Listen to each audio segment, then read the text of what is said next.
Hello story lovers, welcome back to my channel 'Prema Palaki' part 103.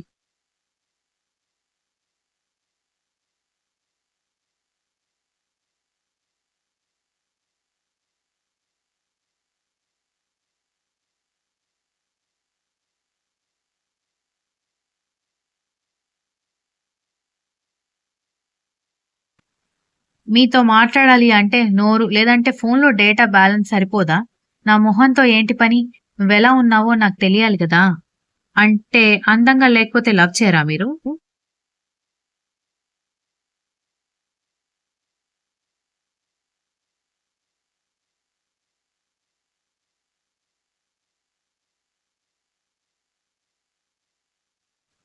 లవ్వా? Love లేకుండా మీతో ఇంతసేపు నేను టైమ్ పాస్ చేస్తానని అనుకుంటున్నారా? అని సత్య చిరుకోపంగా అడగడంతో, పాపా నా గురించి అర్థం కాక అనవసరంగా ఆశలు పెంచుకుంటున్నావు. నా అంత మెంటల్ నా కొడుకు. మా ఇంట్లోనే పుట్టలేదని మా నాన్నమ్మ అప్పుడప్పుడు ముద్దుగా పొగుడుతూ ఉంటుంది. నన్ను భరించాలంటే అది పెట్టి పుట్టి ఉండాలి కానీ, సైలెంట్‌గా ఫోన్ పక్కన పడేసి పడుకో అని చెప్పాడు వంశీ సీరియస్‌గా.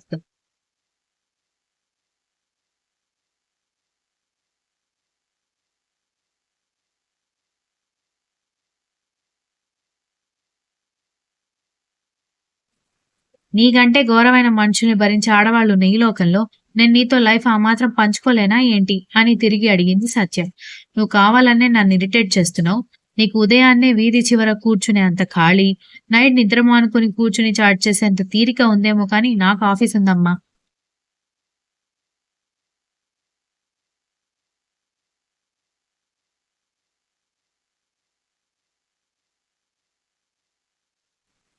మా డ్యాడీ పెద్ద బిజినెస్ మ్యాన్ కాబట్టి, మా పెదనాన్న ఫౌండర్ కాబట్టి నేనేదో ఆఫీస్‌లో సుఖపడిపోతున్నానని అనుకుంటున్నావేమో గానీ, మీరు జాబ్ చేస్తున్న టైంలో మీ వల్ల కంపెనీకి ఎలాంటి ప్రాఫిట్స్ లేకపోయినా, మీ వర్క్‌లో నెగ్లిజెన్స్ కనిపించినా కూడా వెంటనే పీకి అవతల పడేస్తామని ఆల్రెడీ మా డ్యాడీ, పెదనాన్న మాకు వార్నింగ్ ఇచ్చేశారు. కాబట్టి ఒళ్ళు దగ్గర పెట్టుకొని ఆఫీస్‌లో వర్క్ చేయాలి అన్నాడు వంశీ.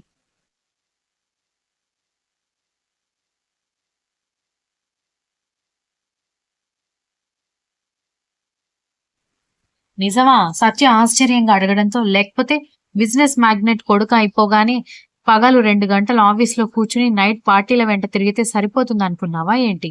అలాంటివన్నీ స్టోరీల్లో, సినిమాల్లోనే గానీ రియల్ లైఫ్‌లో అలా కాదు. మా ఇంట్లో అంతకంటే కాదని చెప్పి ఫోన్ స్విచ్ ఆఫ్ చేసి పక్కన పడేశాడు వంశీ. తర్వాత ఎన్ని మెసేజెస్ చేసినా తన దగ్గర నుంచి ఎలాంటి రిప్లై లేకపోవడంతో విండో దగ్గరికొచ్చి చూసిన సత్యకి వంశీ కళ్ళు మూసుకుని మొబైల్ పక్కన పడేసి కనిపించడంతో దీర్ఘంగా నిట్టూర్చి ఆమె కూడా లైట్స్ ఆఫ్ చేసి నిద్రకు ఉపక్రమించింది.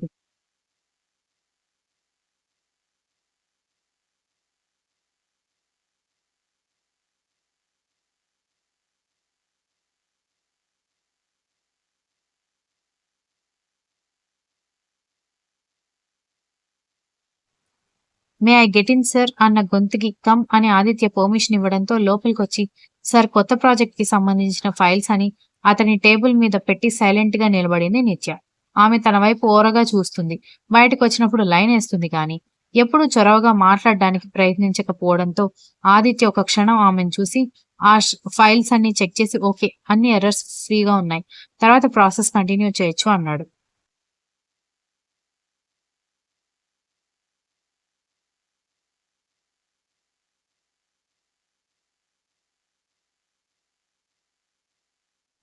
ఓకే అని చెప్పి ఆమె బయటికి వెళ్ళబోతుంటే నిత్య అని పిలిచాడు.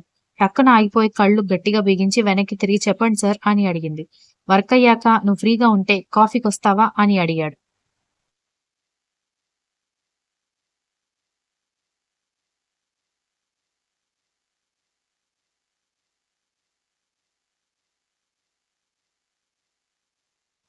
ఆదిత్య లాంటి అమూల్ బేబీ దగ్గర నుంచి అలాంటి ప్రపోజల్ ఎక్స్‌పెక్ట్ చేయకపోవడంతో కళ్ళు పెద్దవి చేసుకొని ఆశ్చర్యంగా చూస్తూ ఏం చెప్పాలో అర్థం కాక అయోమయంగా చేతికున్న నెయిల్స్ కొరుక్కుంటూ నిలబడిపోయింది.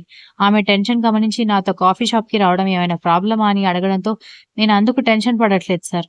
నేను నార్మల్ ఎంప్లాయీని. మీరేమో ఈ కంపెనీ ఓనర్. చూసే వాళ్ళకి లేని అనుమానాలు కలగడమే కాకుండా వాళ్ళు అడిగే ప్రశ్నలకి నేను సమాధానం చెప్పలేను అంది నిత్య.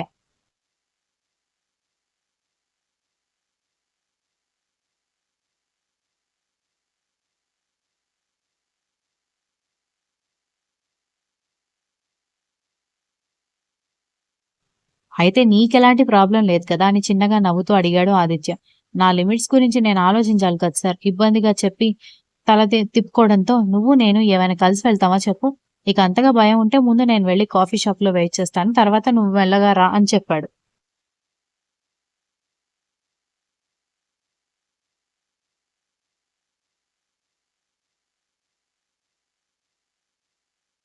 సడన్ గా గురుడికి ఏమైందని ఇలా టెన్షన్ పెట్టే పనులు చేస్తున్నాడని అనుకుంటూ, ట్రై చేస్తాను సార్ అని చెప్పి నిత్య స్పీడ్ గా బయటికి వెళ్లిపోవడంతో చిన్నగా నవ్వుకున్నాడు ఆదిత్య. నిత్య వెళ్లిపోవడం గమనించి వంశీ ఆదిత్య క్యాబిన్ లోకి వచ్చి, ఏంట్రా ఎంప్లాయీతో మంతనాలు ఆఫీస్ లో పెట్టకూడదని తెలీదా అన్నాడు వెటకారంగా.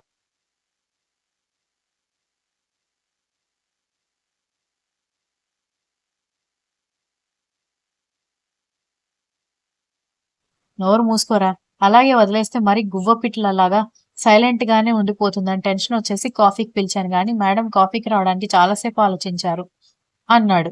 నిత్య కాస్త భయస్త్రాలని నాకు ముందే ధృతి చెప్పిందిలే అన్నాడు వంశీ. ఇంత భయం అయితే అంతమంది ఉన్న ఇంట్లో ఎలా అడ్జస్ట్ అవుతుందిరా అన్నాడు ఆదిత్య.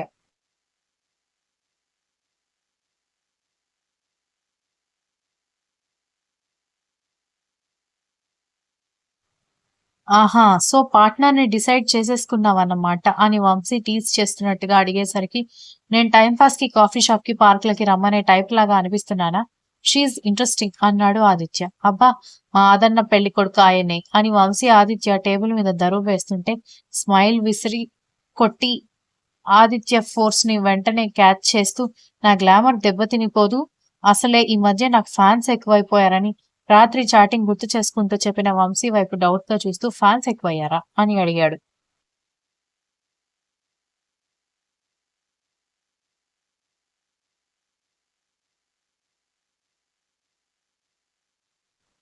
అదే నా ఫ్యాన్స్ ఫీల్ అవుతారని చెప్తున్నానని వర్క్ ఉండడంతో వంశీ వెళ్ళిపోయాడు.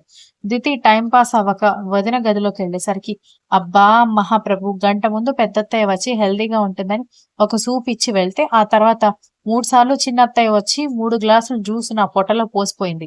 అది సరిపోదన్నట్టు బాదం జీడిపప్పు ఉన్న గిన్నె నా ఎదురుగానే ఉంటే, నువ్వు ఇంకా తిను తిను అని అన్నావంటే నేను 4 నెలకి 9వ నెల ప్రెగ్నెంట్ లాగా ఇంత లావైపోతానంటున్నా.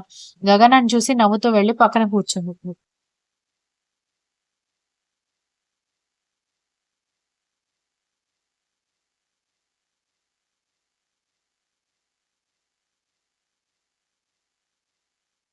దితిని చూసి చిన్నగా నవ్వి, సరేలే నేను మళ్ళీ మాట్లాడతానని కాల్ కట్ చేసి, ఇప్పుడు హెల్త్ ఎలా ఉంది అంటూ కట్టు విప్పేసిన దితి నుదుటి మీద చేయి వేసి గాయాన్ని ఒకసారి చిన్నగా టచ్ చేయడంతో ఇస్ అని సౌండ్ చేసేసరికి టక్కున చేయి వెనక్కి తీసేసుకుని, సారీ ఇంకా నొప్పిగా ఉందా అని అడిగింది గగన. ఇప్పుడు కాస్త బెటర్ గానే ఉంది వదిన, కానీ ఆ గాయాన్ని టచ్ చేసినప్పుడే కాస్త నొప్పిగా అనిపిస్తుందని చెప్పడంతో, ఏం పర్లేదులే తగ్గిపోతుంది. కానీ నీకు యాక్సిడెంట్ అయిందని తెలిసినప్పుడు మీ అన్నయ్యలు హడావిడి చూడాలి. అస్సలు మామూలుగా టెన్షన్ పడలేదు వాళ్ళు.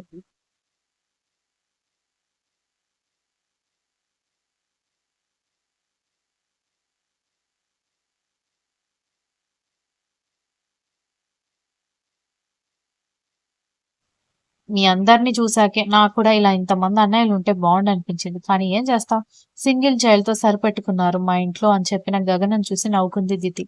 అన్నయ్యలు కాకపోయినా కూడా నీకేదైనా కష్టం వస్తుందంటే మా అన్నయ్యలందరూ అడ్డు నిలబడతారు వదిన అని చెప్పింది దితి.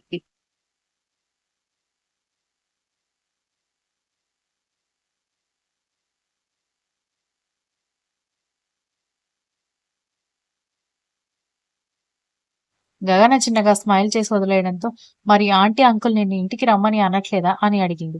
ప్రెగ్నెన్సీ విషయం తెలియగానే అడిగారు, కానీ ఎక్కడ, మీ అన్నయ్య అసలు పంపిస్తాడా నన్ను? రూమ్ లోకి రాగానే బేబీ అనగానే హా బేబీ అంటూ రిప్లై ఇవ్వడానికి నేను ఉండాలి. ప్రతి మాటకి బేబీ బేబీ బేబీ అన్నిసార్లు బేబీ అని పిలిస్తే ప్రతిసారి నేను రిప్లై ఇస్తే గాని మీ అన్నయ్యకి ప్రశాంతంగా నిద్ర పట్టదు అంది. మాలాగా ప్రేమగా చూసుకునే అన్నయ్యలు లేరని నువ్వు ఫీల్ అవుతున్నావు. మా అన్నయ్య నీ తోక పట్టుకొని తిరిగినట్టు నా మొగుడు నా తోక పట్టుకొని తిరగట్లే అని నేను బాధపడుతున్నాను. ఒకటిస్తే ఒకటి లేకుండా చేస్తాడు వదిన దేవుడు అంది దితి.